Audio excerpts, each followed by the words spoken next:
Hello and welcome, this is Melskinner, and we're back with some more BattleTech and my continued look at the backer beta build and the single player skirmish mode that is currently the only mode available.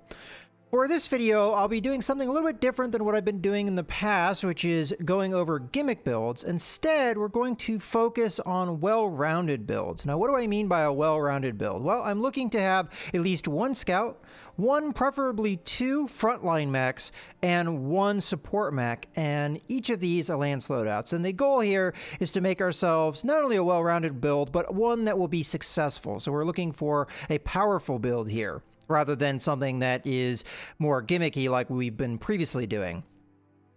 I'm going to start off with the Clash budget, which is the lowest budget level.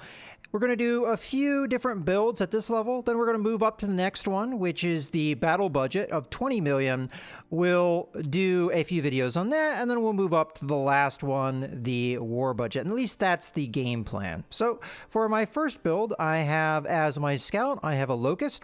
This is going to be the 1S variant, so this is going to have two SRM2s instead of the two machine guns and a single medium laser. Now, this does mean that our durability has been reduced to have the stronger firepower of the SRM2s, but I plan to use the Locust predominantly as a scout using Witness's sensor lock ability and mostly keep it out of danger. Unless we have a good flank opportunity, then we'll run in, we'll fire off those SRM2s and the medium laser, and then we'll run off. The next mech, and this is our frontliner of this particular build, is the Hunchback. This is the 4G version of it, the standard version. So this is going to be equipped with a AC-20, two medium lasers, and a small laser. And this is going to be the most durable mech out of the lineup. And the whole point of this particular mech and why it's in the loadout is to be our frontliner to tank the damage, and that is why we have chosen Ozone to use the bulwark ability. We could also choose Paradise, and in that way it'd be the same idea. You're trying to mitigate damage, you're just doing it in a different way. With Ozone, we're staying put. With Paradise, we'd be moving constantly.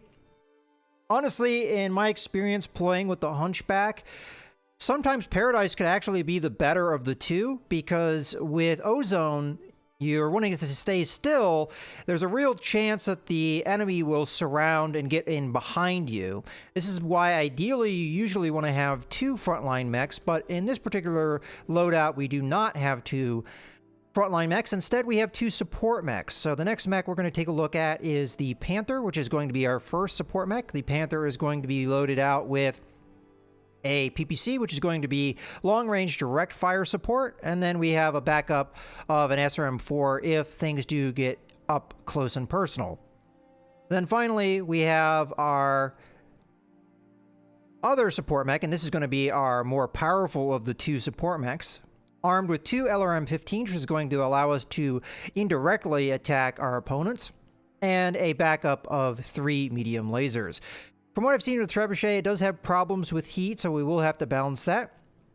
And for my pilots for the support mechs, I've chosen Apex and Sumo, specifically for the precision strike ability, which is going to allow us to fire one weapon, mitigating any cover bonuses that my enemy may have. We're going to be using a random opponent. I don't know if this is going to work at this budget level, but we'll try it out.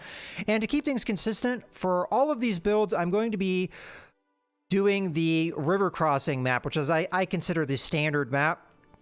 This way we're not having deviations because of the map, and so this way we can compare each build to each other more easily. All right, let's go ahead and jump into the match.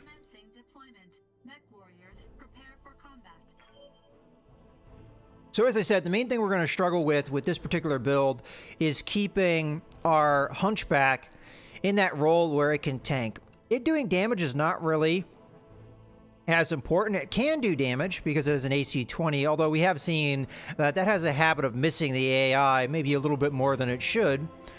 But we're not really depending upon the Hunchback for damage. We're depending upon the Hunchback to tank damage for us, to mitigate that damage. So use its strong armor value and the guarded status to be able to hold the enemy at bay, hopefully having most of the damage go into that Hunchback. With that being said, we're going to go ahead and grab our Hunchback pilot and have them sprint pretty much straight at the enemy.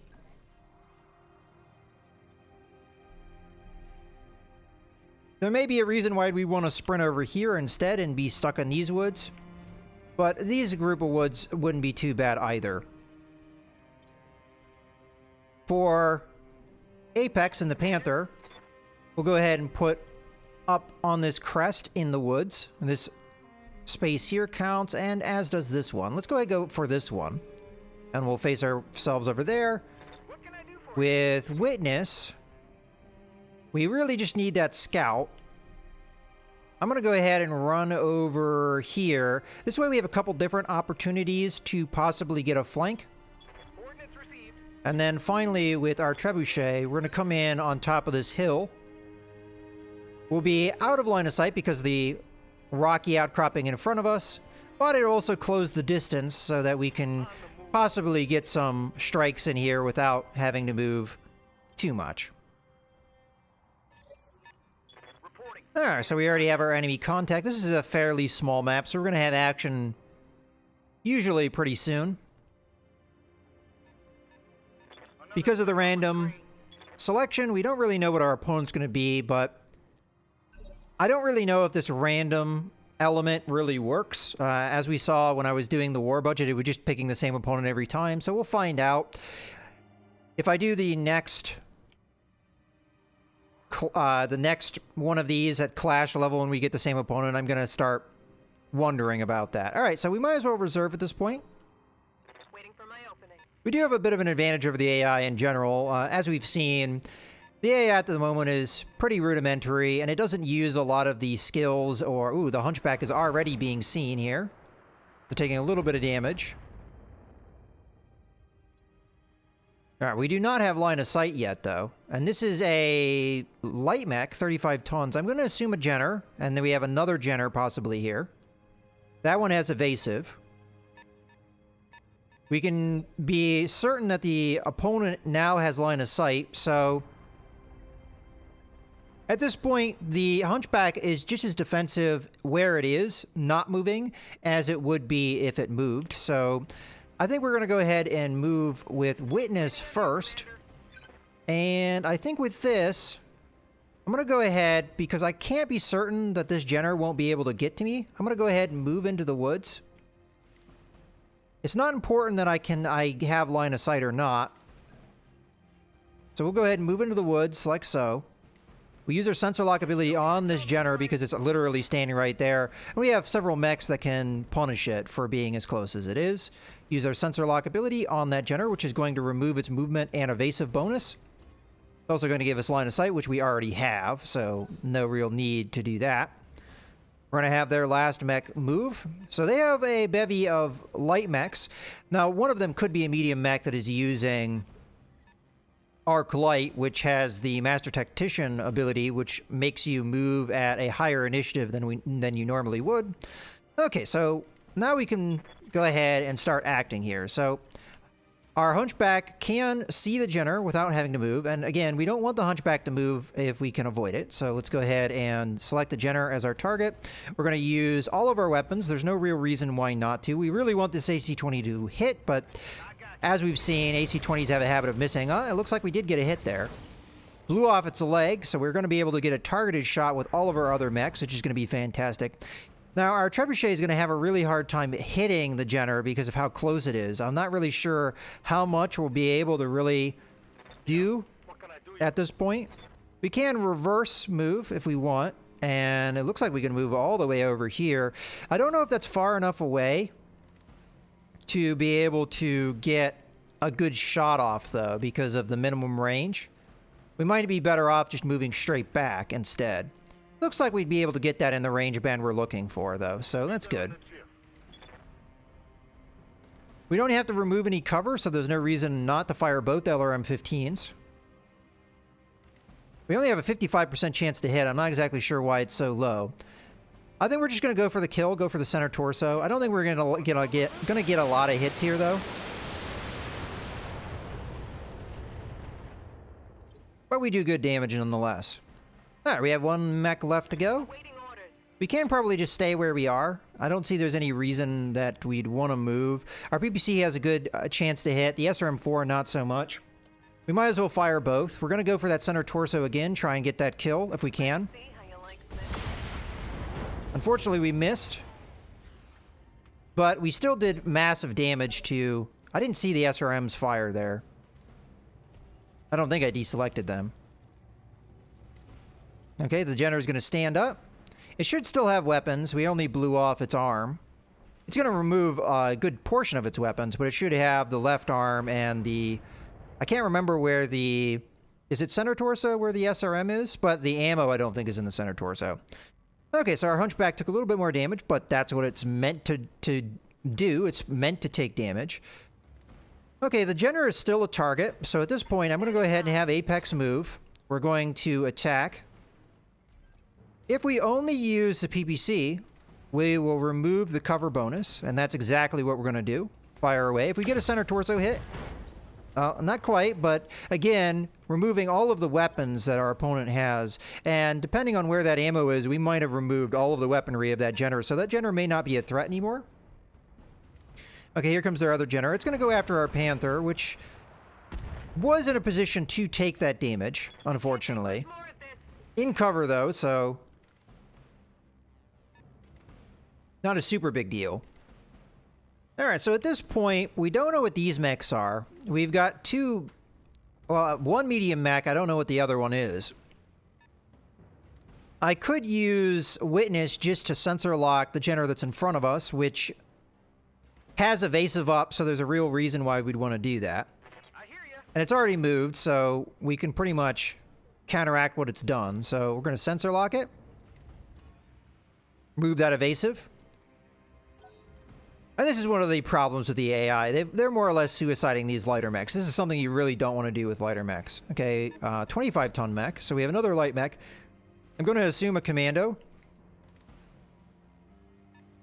as there are only so many mechs in the game. It's kind of easy to figure out what they are. Alright, so we're going to keep reversing here as our opponents are getting close to us, and eventually we're going to want to reverse into the woods if we can. And we're going to continue to keep them within that range band.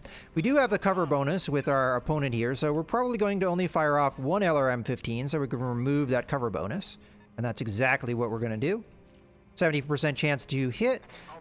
Maybe I misread the range bracket of that first target.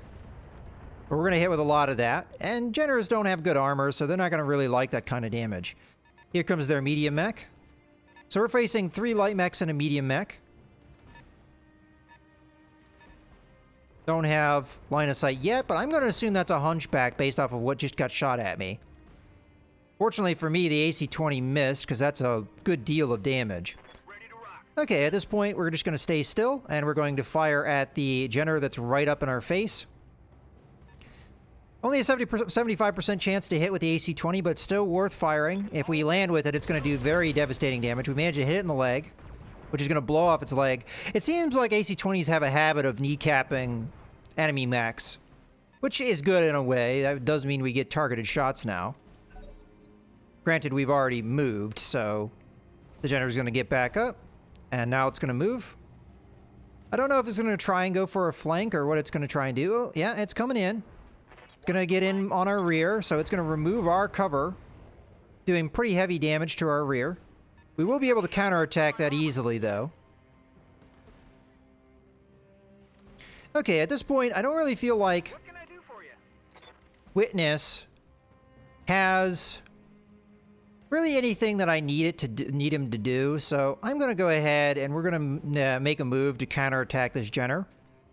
I can't get in behind, that's what I prefer, but we can get in like this. And we're going to use our Locust offensively. It does have 2 SRM-2s and a medium laser. That's pretty good firepower. And at this range, that should be fairly decent. Now, the enemy did move quite a lot, although it did heat itself up in the process. So it's still going to be a hard target to hit here. But we do manage to hit it and do a little bit of damage there. We might actually have a good chance of taking out its other leg. Okay, the other Jenner is just not going to do anything because it doesn't probably have any weapons to do anything. Oh, yeah, it's Apex's turn. Okay, so at this point, we're probably going to want to reverse. And we're going to want to reverse away from our opponent here.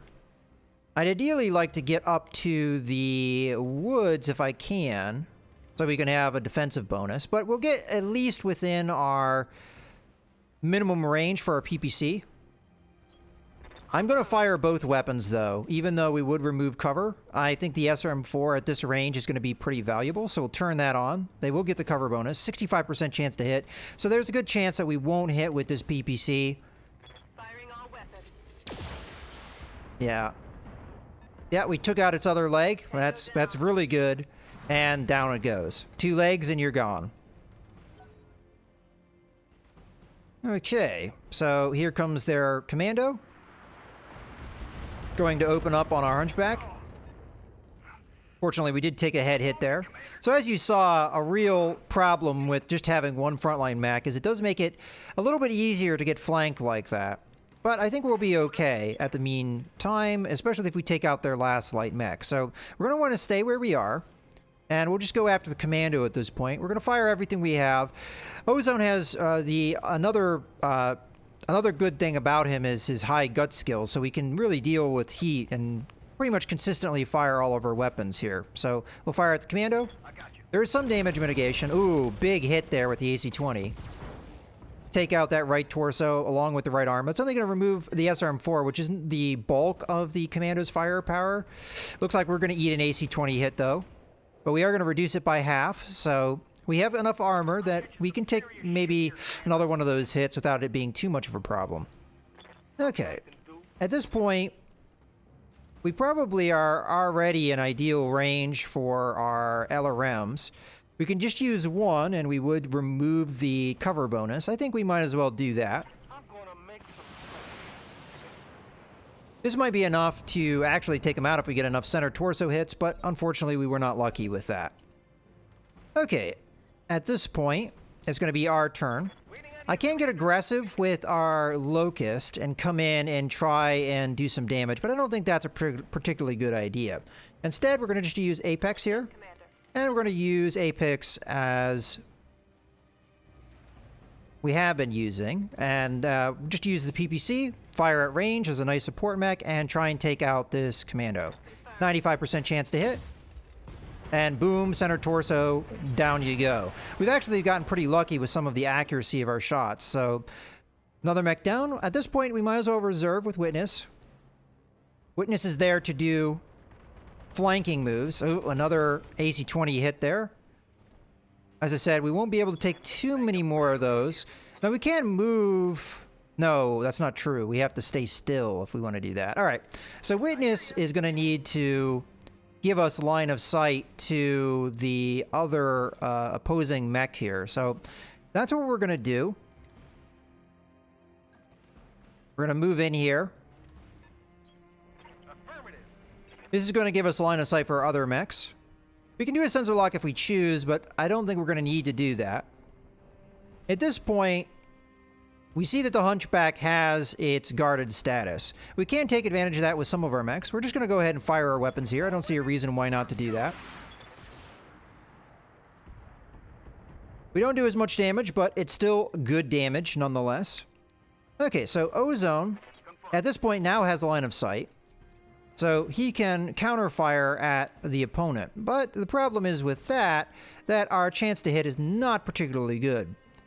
We could move, but that would remove our bulwark ability, which is one of the things that is allowing us to mitigate the damage. We could inspire him, which honestly is probably a good call. Let's go ahead and do the inspire move. So inspire. That should give him a much higher accuracy now. We will take a little bit of heat damage perhaps, but this will also remove the guarded status, so we'll do full damage if we hit. Which we did. So we did 100 damage there. And we managed to eat through armor in one location. Okay, so at this point, we might as well move in. So we can get a little bit closer to our opponent here. And we're going to just fire the one LRM-15, again, removing the defense that the Hunchback has. 80% chance to hit.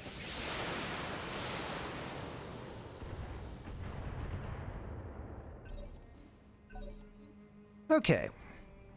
So the Jenner here is moving. It might be coming in for a melee attack on our Locust. I'm going to guess that's what it's doing, because at this point, I don't think it has any other weapons. Ow. So that kind of hurts. That got through my armor, Commander. Good to go. So we are going to have to back off here with the Locust. Let's move over this way. On my way. I'll use the sensor lock ability on the Hunchback, though, to reacquire the line of sight that we're going to lose by moving our Locust.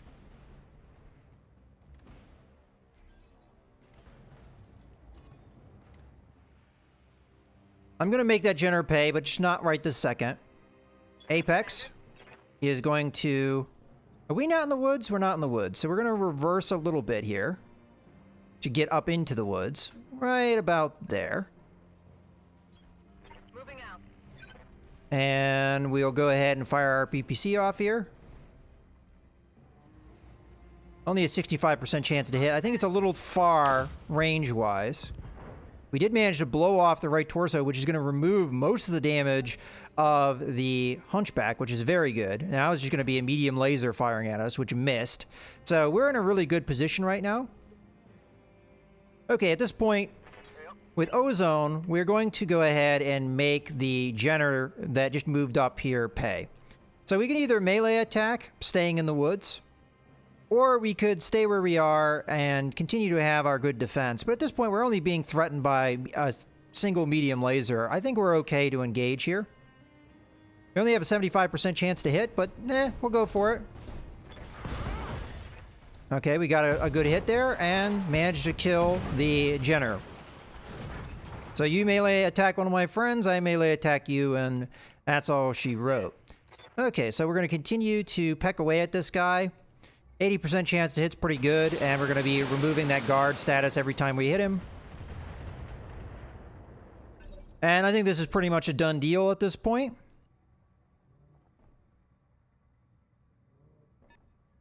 So Witness is going to have to do the sensor lock here again if we want to be able to use our other mechs to fire.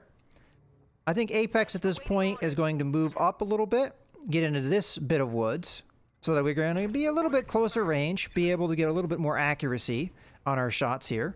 Now at 95%. Engaging target. Okay, hit the arm there. Okay, the Hunchback's going to start moving. We'll remove... Okay, no, it did guard there. Okay, so at this point, Ozone might as well just keep tanking for us. So we're going to fire off everything, even though our chance to hit is not particularly good because of the broken line of sight. We do still manage to get a hit there, doing some pretty good damage. Okay. Something I can do. And we should still be in a good place for our LRM-15. By only firing one, our Trebuchet isn't too concerned about heat. Okay, at this point we have line of sight without Witness, so let's just go ahead and move Apex at this point. Oh, can we not see him? Okay, apparently we do not have a line of sight with Apex where we are, so we're just going to move a little bit. Moving to position. Now we'll open up with our PPC. Target locked. Okay, leg hit there. I'm going to reserve Witness. We don't need the sensor lock at this point. Medium laser misses yet again. Okay, now we can go ahead and do our flank attack here, as we can get away with it more or less, as we will beat the Hunchback and Initiative. Got it. So do a little bit of damage here. Because we lost our one arm, though, we only have one SRM2 as opposed to two, which is a little bit of a bummer. Got it. And we're also only going to be doing half damage here. So this is not going to be a lot of damage, but it's a little bit of pecking away at that armor.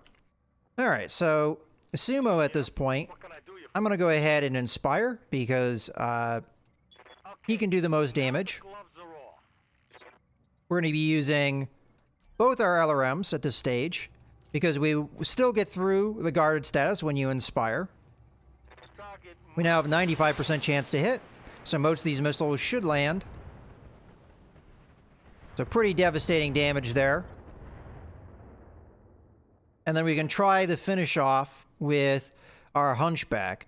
And at that point, I think we're probably okay to move forward and just unload with our weapons here. We really don't need to damage mitigate as much anymore. Yeah, okay, let's go ahead and fire it. If we land the AC-20, this is going to be, yeah, that's done. We were very accurate with our AC-20 in this match. I don't think we ever missed with it, so that was actually very fortunate. It's one of the things that made this match go pretty quickly. Let's go ahead and get into our action report. So the only real damage that we took was to the hunchback. We had significant damage to the rear from that Jenner doing the flank attack on us, and we also took some damage to our front, but it never did get through our armor. Pretty heavy armor damage, but nothing beyond that. We did take that one melee strike to our Locust, which blew off its arm, but otherwise pretty much untouched. And our Panther did take a little bit of damage at some point as well, I think from one of those Jenners. All right, so that was a pretty good match, pretty quick. I feel like this loadout did its job, but I think the one weakness that this loadout has is an over-reliance on one frontline mech, and if those Jenners had moved in a way, rather than just suiciding in like the AI has a habit of doing, if they had worked together to flank the hunchback and get in the rear, it would have been hard for the hunchback to mitigate the damage and tank as well as it's meant to do, and that would have given us a lot of difficulty and trouble. So I think that's the one weakness here. This is why I prefer two frontline mechs, so that they can cover each other. But in this case, it was the job of the support mechs to try and keep the, make the mechs pay for going after our frontline mech. And I think they did a pretty good job at that. In any case, I hope you guys have enjoyed the video. This is mechs, signing out.